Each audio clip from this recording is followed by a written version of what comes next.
That is just so soothing, isn't it? I feel like I'm listening to KCRW, but this is Buzzsaw 2020, and we're coming to you with conspiracies and mind-blowing facts, thoughts that are not for the dinner table, basically, folks. This is not dinner table dialogue.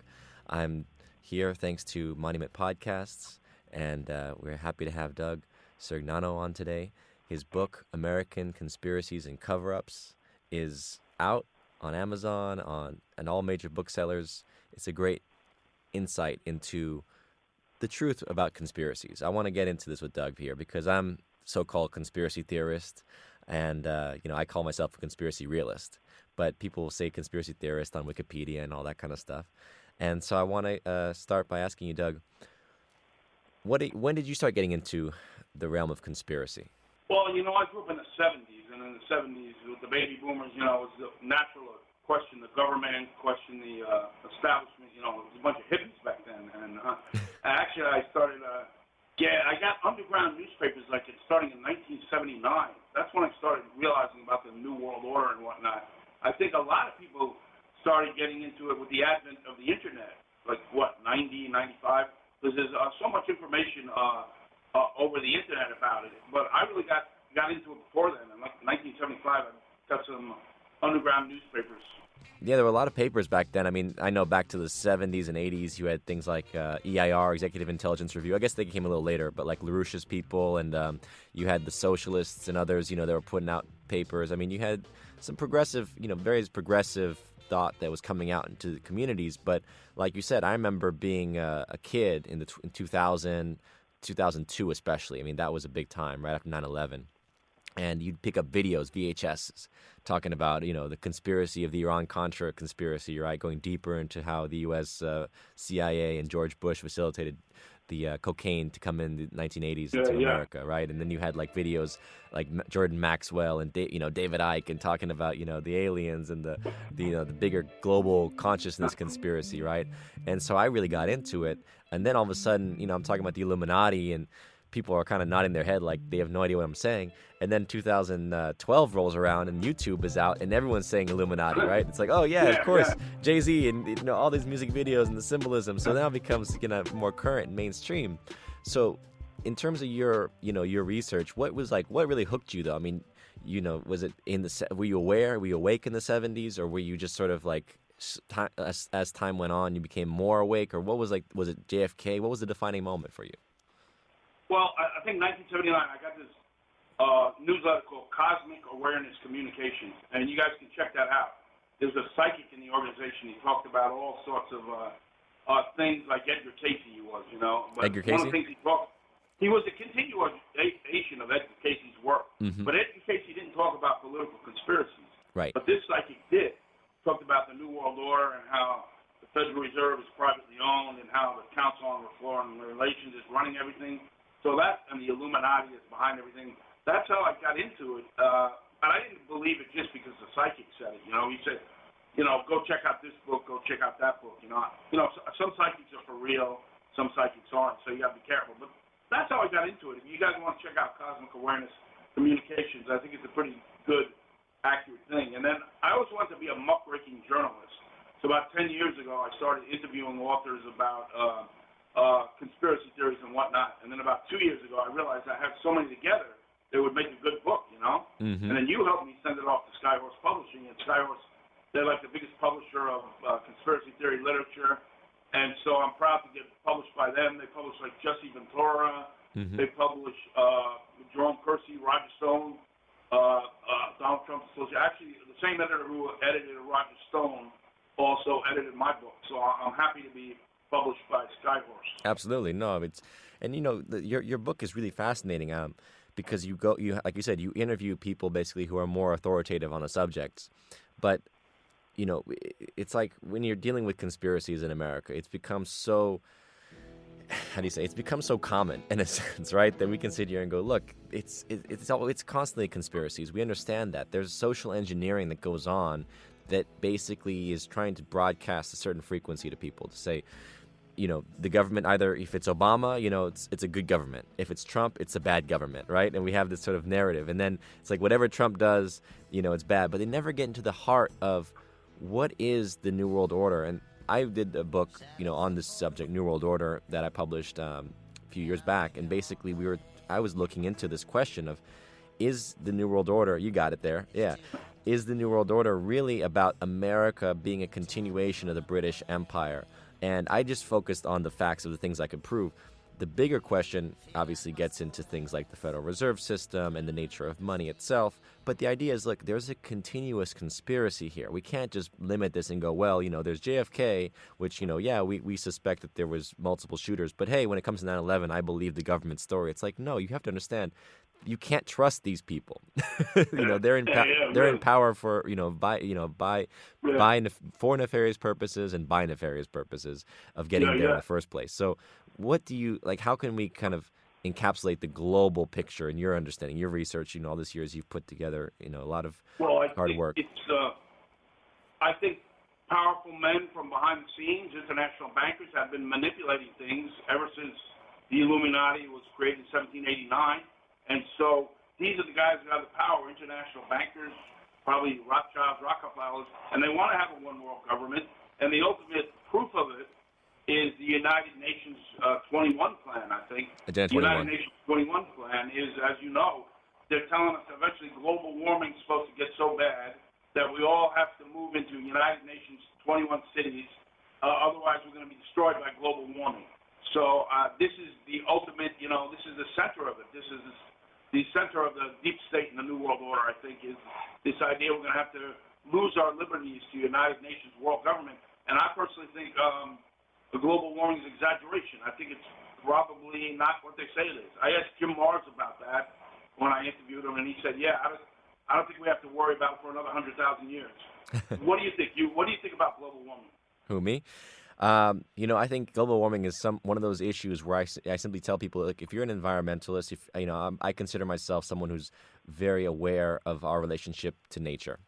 And I'm not an environmentalist in the sense of I'm not sponsored by any corporation or backed by any organization, but I think that we have to live with more harmony with our world. And so I'm all for full recycling programs. I'm all for, cleaning up our air pollution, things like this, that we can actually point to and say, why do I have to tell people there's global warming from carbon monoxide and carbon dioxide when I can prove very simply that the carbon dioxide, monoxide, sulfurs, and other things that are emitted, pollutants that are emitted from my car, are affecting the air quality of my city. So whether it's Los Angeles or New York, or you name these cities, they're so disgusting and they're so run down as far as the quality. Why do I have to go and point to global warming as a motivation to clean up our energy? It's like, it's an insane argument to me. It's like saying, don't you just, wouldn't you just want to take care of yourself and clean up after yourself, like you tell your child to clean up after your son or your daughter, right? You clean up after yourself when you make a mess. Why can't we as adults clean up after ourselves in our relationship to our environment? Yeah. That's my argument, not trying to point and say, well, the sky is falling. It's like, you don't have to go that far. So this is why I question this narrative, because it's so interesting how they want us to be confused. I see it more like they want the big agenda of carbon tax swaps and money making. Yeah. And, by creating taxes and creating, caps and things like this, But actually, the fundamental agenda of cleaning up, our energy is a beautiful agenda. The problem is, as we know, people like, Tesla and others who have been proponents of advanced technology over time have been silenced, or their research has been covered up and taken away. So that's, to me, the bigger question. You think the world's gonna melt and we're all gonna die? I don't believe that I don't believe humans are ever going to die, because I think that we are living beings that, to be honest with you, I believe we come from beyond the stars. And I think that, as far as our ancestry, our DNA, there's something in us, that missing link that is, I think we could call extraterrestrial.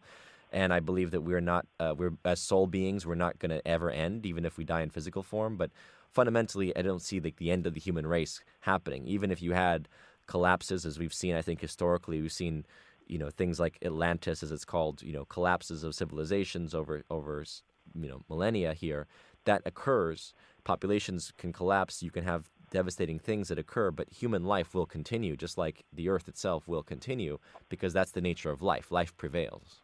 Yeah. But I think global warming, in a way, is exaggeration to try to get us to Big Brother, to try to get us to Agenda 21.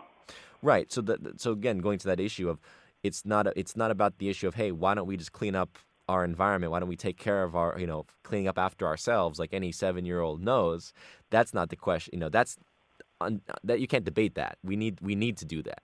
But whether it's like then going to this next evolution of complete population control, social engineering agendas, that's obviously the bigger problem. That's more behind the scenes stuff. So when I'm looking at the overall nature of the conspiracy, I looked at people like Trump and I'm like, this is a really interesting phenomenon, because I have no problem with Trump as far as a nationalist, right? A lot of people hate him because he's America first, right? And it's like, well, why shouldn't we why shouldn't we prioritize our own, country in terms of, whether it's protection of tariffs, whether it's staying out of foreign wars and foreign interventionism and this whole concept of, global America has to be the world's policeman.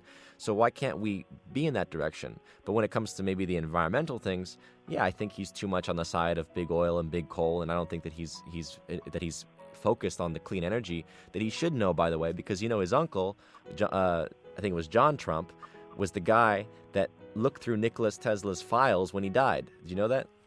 No. Oh yeah, so Trump should know all about the future energy orientation. I'm sure he knows about the deep state. I mean, the deep state beyond just the. When we talk about the deep state, for example, I refer to the deep state as the entrenched CIA, FBI, and elements that are actually deeper that people don't even know exist, right? So they think like, it's the CIA. There's a director of the CIA that knows everything. No, even the director of the CIA doesn't even know the programs, because it's like this. America's a corporation, right? The president comes in, he's like the CEO that gets elected for 4 to 8 years max. Do you really think that the head of the corporation, the CEO, who's really the spokesman for the company, and maybe he puts certain agendas forth, but fundamentally, do you think that he really owns the corporation or has the major influence over the corporation? No. You know this. This is the Federal Reserve System. This is the bankers. This is the people that are basically put entrenched into what's called the deep state, into offices and so they run projects within CIA, they run projects within DARPA, they run projects within the secret space program. And basically when people talk about the government, as far as like, oh, we don't have money to spend on health care, or we don't have money to spend on infrastructure, I say, so why is it that every few years you'll see the Pentagon admit that they lost trillions of dollars, right? I think the most recent number was $6 trillion missing from the Pentagon's budget books. And you're going, where do you think that those trillions of dollars go? You think someone they just misplaced a few $1 trillion? Right. Where do you think that money is going? That's going into the deep state. That's going into the secret space program. That's going into some of these aircraft people see in the sky, right? I think Trump is maybe he's not part of the New World Order, and he's not part of the political establishment. Right. I think he broke through the system. Usually anybody who gets to be president comes from the Bilderberg Group, who comes from the Council on Foreign Relations. Mm-hmm. And I think, as many faults as he has, he acts like a 7th grade bully. Mm-hmm. He insults people's looks. He has faults. I think his political instincts are right. I think he's doing a lot of good things for the country. It's exactly what we need. Somebody who isn't a member of the Bilderberg, isn't a member of the Council on Foreign Relations. And Trump, you mentioned the Federal Reserve.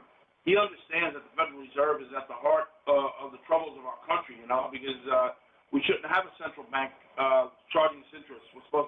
The government is supposed to issue the money without a central bank. So Trump is always, if it was up to him, he maybe even end the Fed, which would be the best thing we could have, because central banks is what is at the heart of the trouble of the world, I think. Yes. But I think Trump is I think he's a populist. I think he's trying to do the right thing for the country. Mm-hmm. And I do think that he was put in by certain military generals and certain people within within the deep state has both nationalists and internationalists, right? There are those that are, real villains, like the Bush family types, the Clintons, these guys that really have no they have no qualms. Henry Kissinger, they have no qualms to seeing America basically put under international controls and imperial controls. And then you have the guys that are in, lifers in the military, and they actually are, they do it because they love their country. They want to see America as a constitutional republic prevail, right? And I think those are the guys that back Trump. But, you mentioned the Federal Reserve System. So if I'm correct, I think Kennedy was the last person to really challenge the Federal Reserve System. He was issuing money from the Treasury for the first time since Lincoln had issued greenbacks. And those were the $2 bills and the $5 bills that he issued in the summer, I think, of 63. I think it was right before his assassination. But the point is that he was issuing it from the Treasury, the U.S. Treasury. So it didn't say a Federal Reserve note. It was a U.S. Treasury note, right? And did you get in your research, you did the research into the Kennedy assassination. Do you think that was an aspect of why he was murdered? It might have been. I guess it might have been. For my book, I interviewed Barr McClellan, who was one of Johnson's lawyers. Mm-hmm. And he says Lyndon Johnson was the mastermind of Kennedy's assassination. And I don't really believe that. I think he was a part of it. Mm-hmm. But maybe the fact that Kennedy was trying to issue money outside the Federal Reserve System, maybe that was one of the reasons he was killed. I think he was going against the military-industrial complex, going against the CIA. Mm-hmm. I mean, he fired Allen Dulles after the Bay of Pigs. Allen Dulles was the head of the CIA. He's an assassin, It's like firing Carlo Gambino, Exactly.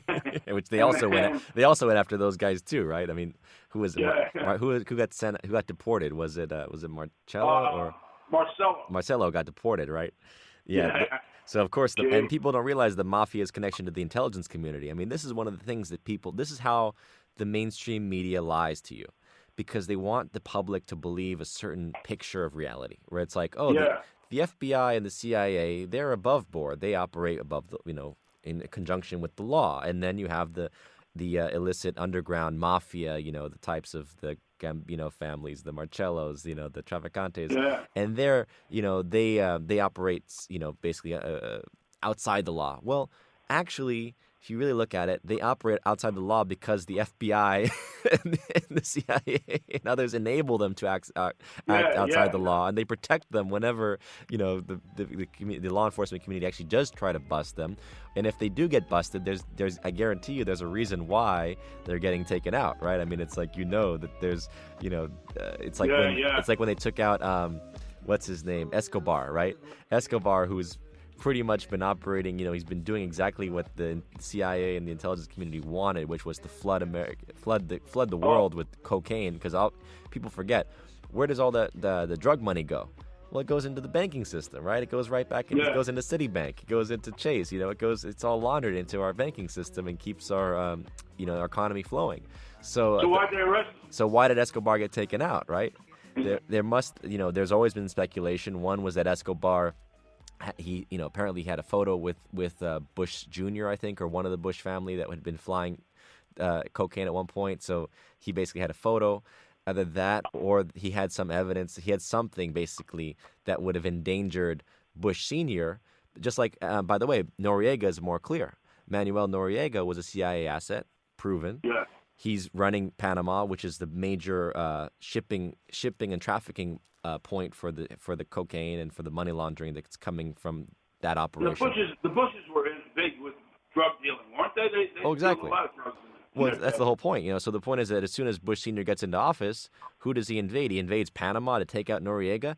I mean, how insane is that? You're gonna, it's like if the Russians invaded America because Obama was elected and said, you know what, this guy's a criminal or something. We're gonna take you out of office. Like, you can't just invade another country and arrest the president.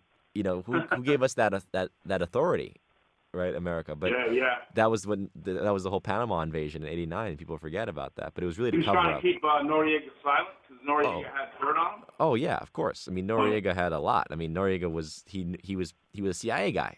He was literally an asset of the CIA. So was it a miracle that Trump beat Bush? I mean, Bush was supposed to be the next guy in there, right? But Jeb. Trump was telling him, you're a low energy guy.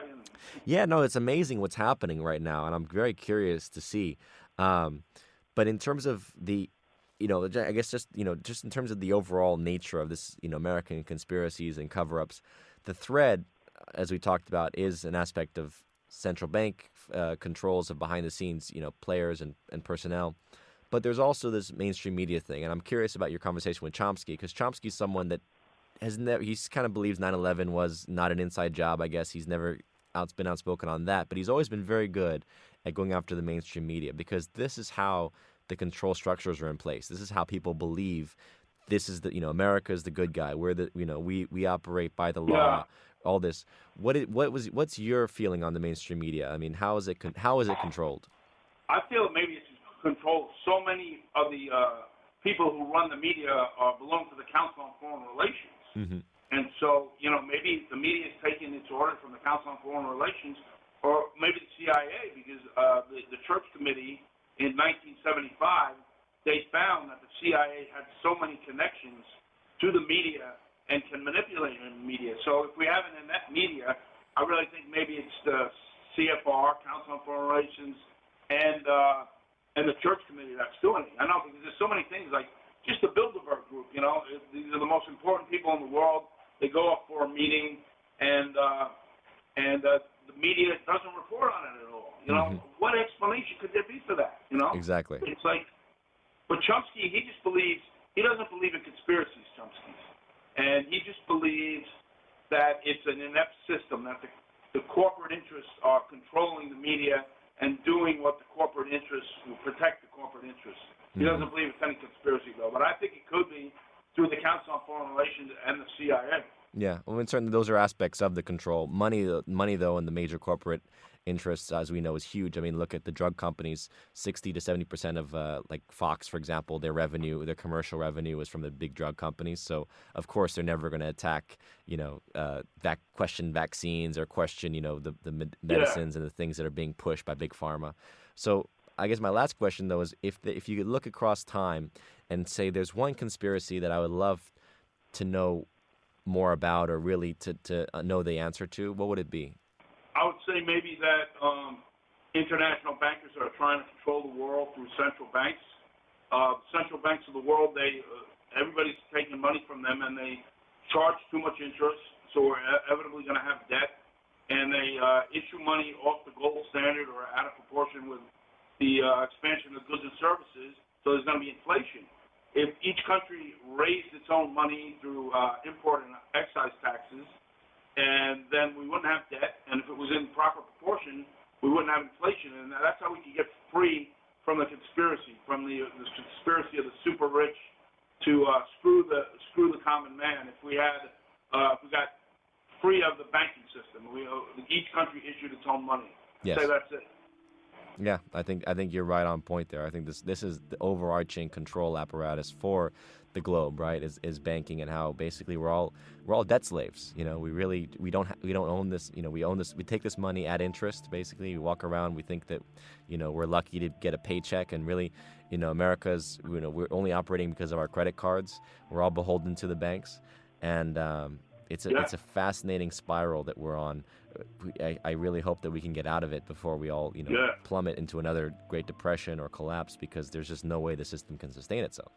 Yeah, really. I think Ron Paul was right. We should end the Fed. I mean, I talked to G. Edward Griffin. I interviewed him about that, and he says, whenever you had a society that kept the money on the gold standard, then that society functioned well. Because if you have a good economy, then you could have a good society, a happy society. Yeah. So I think that's it. I think that's a big one. And Trump seems to know a lot about this. He's always criticizing the Fed, so he probably realizes that's a problem. Recently, he tweeted, I don't know who's my bigger enemy, the president of China or the head of the Federal Reserve. Fascinating, isn't it? Well, let's see. We'll see what happens in this world. I'm curious to see the next year. I think we're going to have some fireworks, especially if, I believe if Trump gets reelected, he'll be able to implement a lot more even than what he's been able to do the first 4 years. So we're living in exciting times. More revelations. I hope more revelations of conspiracies to come. I think so. Right. Well, Doug, thanks so much for coming on today and talking with me. Really appreciate you and your book, American Conspiracies and Cover Ups. I recommend people to check it out. it's a great primer, I would say, on the major American conspiracies. All right. Thanks a lot, John. You got it, Doug. Thank you.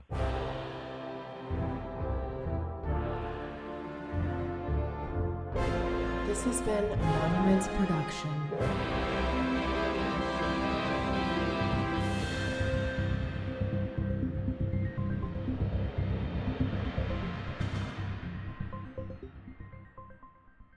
When blackness was a virtue, the road was full of mud. I came in from the wilderness, a creature void of form.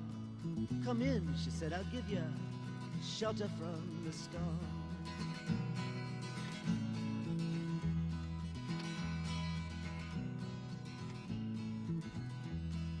And if I pass this way again, you can rest assured I'll always do my best for her, on that I give my word. In a world of steel-eyed death and men who are fighting to be warm, come in, she said, I'll give ya shelter from the storm.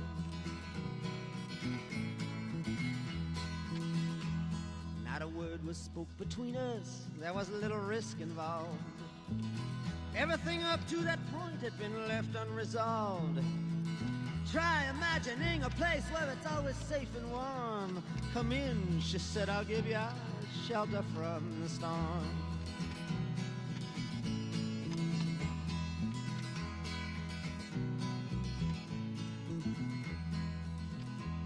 I was burned out from exhaustion, buried in the hail, poisoned in the bushes and blown out on the trail, hunted like a crocodile, ravaged in the corn. Come in, she said, I'll give ya shelter from the storm.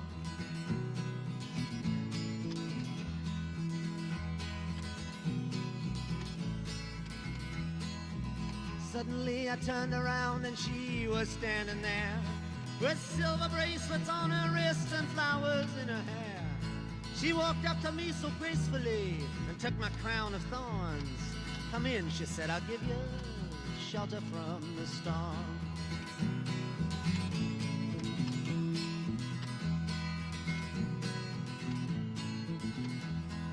Now there's a wall between us, something that's been lost. I took too much for granted, I got my signals crossed. Just to think that it all began on a non-eventful morn. Come in, she said, I'll give you shelter from the storm.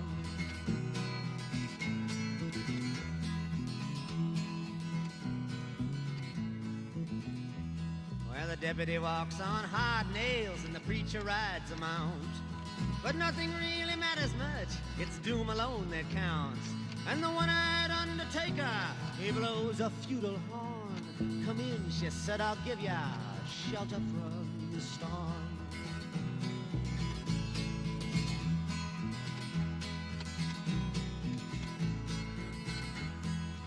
I've heard newborn babies wailing like a moaning dove, and old men with broken teeth stranded without love. Do I understand your question, man? Is it hopeless and forlorn? Come in, she said, I'll give ya shelter from the storm.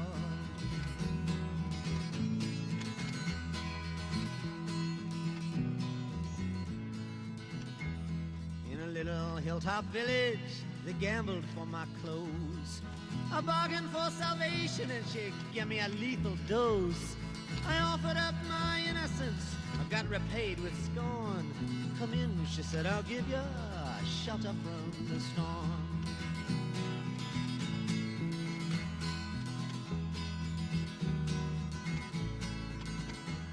Well, I'm living in a foreign country, but I'm bound to cross the line.